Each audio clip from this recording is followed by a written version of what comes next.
Hello everyone, मैं सुमन Kesari. Friends, आज मैं शेयर करूंगी आपके साथ करेले के पौधे की केयर कि हम करेले के पौधे की देखभाल कैसे कर सकते हैं, कैसे जब हमारे पौधे बेल बनाने लगते हैं तो उन पर हमें क्या क्या प्रोसेस करना चाहिए जिससे कि हमारे पौधे पर अच्छे से फूल आ सके और फल आ सके।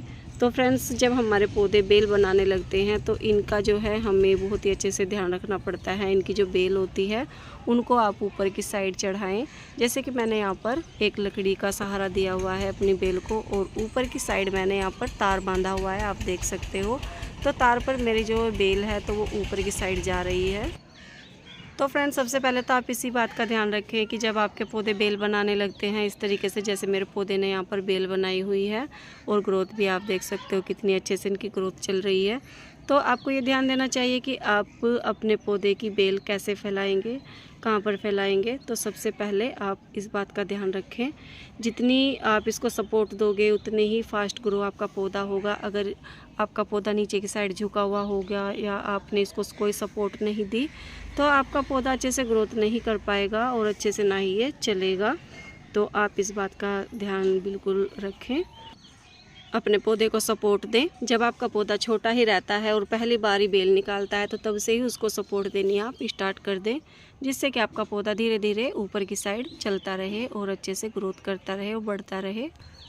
और फ्रेंड्स, आप इस बात का बिल्कुल ज़रूर ध्यान रखें, जब भी आप भी कोई भी बेल वर्गीय सब्जी ग्रो कर रहे हो अपने गार्डन में तो हमेशा ही बड़े पॉट का इस्तेमाल करें, छोटे पॉट का बिल्कुल भी ना करें।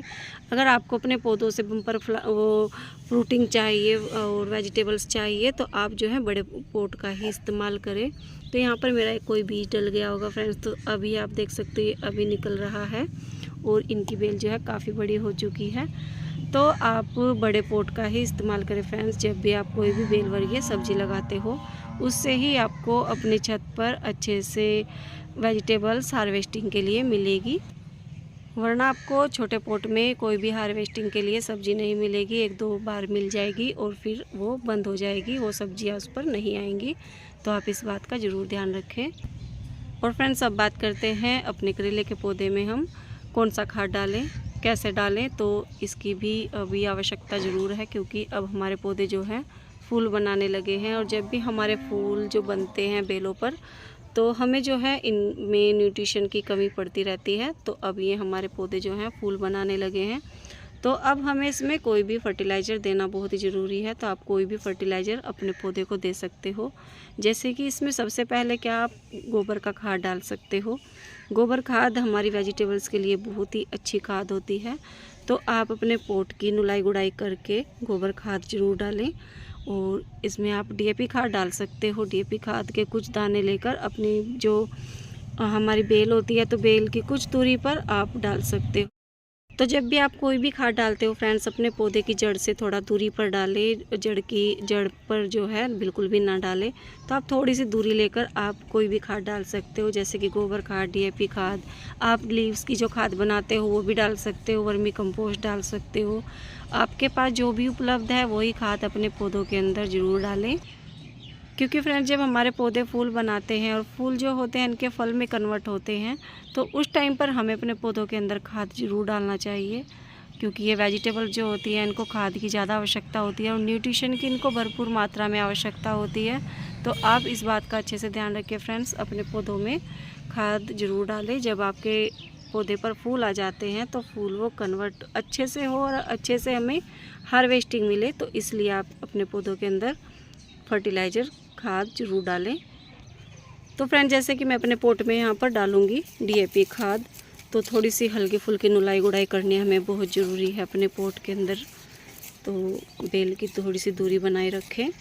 इधर हमारा पौधा भी है, बेचारा को कोई कुछ हो ना जाए, तो इससे भी थोड़ा बचकर हमें भी रहना होगा। तो आप यहाँ पर इस तरीके से अपने पोट के अंदर खाद डाल सकते हो। तो यहाँ पर डीएपी के कुछ दाने हैं मेरे पास में, तो मैं इनको डालूँगी। आप पोट के अनुसार, आपका पोट जितना भी बड़ा है तो आप उसके अनुसार अपने पौधे के अंदर खाद डाल सकते हो। तो यहाँ पर इतनी मात्रा में मैंने खाद लिया है, तो इसको ऐसे मिट्टी से आप कवर कर दें। तो आप इसमें जो है फिर इस तरीके से पानी दे, जिससे कि जो हमने भी इसमें खाद डाला है हमारी मिट्टी गीली हो जाए, पर जो है पानी नीचे होल में से ना निकले, जो अपने पोट के अंदर हम होल करके रखते हैं। क्योंकि अगर हमने जो खाद दे दिया तो वो गीला होकर मिट्टी के नीचे साइड से निकल गया तो हमारे पौधे को खाद देने का कोई फ़ायदा नहीं होगा, वो लिक्विड बनकर नीचे की साइड निकल जाएगा। तो कुछ टाइम के लिए आप अपने पॉट के अंदर नमी बना कर रखें, जैसे कि यहाँ पर मेरे पॉट की मिट्टी है तो नमी आप ज़रूर बना कर रखें। इसमें अच्छे से पानी दें अपने पूरे पॉट के अंदर। पर इतना ध्यान रखें कि पॉट में जो होल है उसके अंदर से पानी बाहर ना निकले। तो आप इस बात का ज़रूर ध्यान रखें, जिससे कि आपका पौधा अच्छे से ग्रो होगा। जो हमने खाद दी है वो सीधी हमारे पौधे को ही लगेगी, बाहर नहीं निकलेगी और पौधों की जड़ों तक वो आराम से पहुंच जाएगी। तो इस बात को ज़रूर ध्यान रखें। तो इस तरीके से ही आप वाटरिंग कर सकते हो अपने पौधे की। करेले के पौधे को आप जहाँ पर भी ग्रो करते हो वहाँ पर सुबह से शाम तक की धूप आनी बहुत ज़रूरी है, क्योंकि वेजिटेबल्स हमारी कोई भी हो, छोटी बड़ी पॉट में ग्रो होने वाली, तो आप कोई भी वेजिटेबल्स ग्रो करना चाहते हो तो उसको सुबह से शाम तक की धूप के अंदर रखें, छाँव में बिल्कुल भी ना रखें, क्योंकि हमारी वेजिटेबल्स छाँव में बिल्कुल कभी भी ग्रो नहीं हो पाती और ना ही अच्छे से हमें हार्वेस्टिंग मिल पाती है। क्योंकि हमारे जो पौधे होते हैं धूप में ही क्यों रखने ज़रूरी होता है, वो धूप को खाते हैं। जैसे कि हम खाना खाते हैं और हमें अच्छा लगता है खाना खाने के बाद, ऐसे ही हमारे पौधे कुछ हम खाद पानी अपनी तरफ से दे देते हैं और कुछ जो मात्रा उनकी रह जाती है तो इसी तरीके से वो धूप से सभी कुछ ले लेते हैं, जो उनको कमी होती है तो धूप को वो खाते हैं हमारे पौधे, और धूप से जो है उनकी सारी पूर्ति पूरी हो जाती है। तो सुबह से शाम तक की धूप में अपनी वेजिटेबल्स को ज़रूर रखें। और फ्रेंड्स एक बात का और ध्यान रखें, जिससे कि हमारे पौधा, ये करेले का पौधा है, बेल बनी हुई है अच्छे से, जो नीचे की साइड की जो लीव्स होती हैं ये वाली, तो इनको आप हटा दें अपने पौधे से।